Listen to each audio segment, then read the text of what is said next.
আজকে ইফতারে রেখেছিলাম হচ্ছে ডিম, সেই ভাইরাল ডিম আমরা মাঝে মধ্যেই খেয়ে থাকি। তো এখানে আমি ক্ষীরা, তারপরে হচ্ছে কাঁচামরিচ, পেঁয়াজ, ধনিয়া পাতা, তারপরে হচ্ছে আপনার তেঁতুলের মাড়, বিট লবণ, এমনি লবণ, একটু চিনি, সব কিছু দিয়ে টমেটো সস, সবগুলো জিনিস দিয়ে একসঙ্গে মিক্সড করে রাখছি। আর এখানে ডিম সিদ্ধ করে এই যে ছুরি দিয়ে এভাবে ফেলে নিচ্ছি, নিয়ে মাঝখানে আমি এই পুরটা দিব।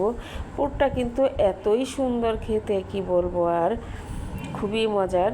একটু মনে হচ্ছে যেন ফুচকা ফুচকার একটা ঘ্রাণ পাচ্ছি।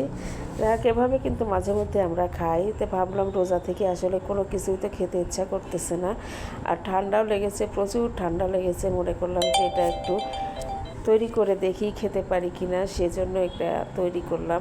তো তৈরি করে খেয়েছি, খুব মজাই লাগলো খেতে।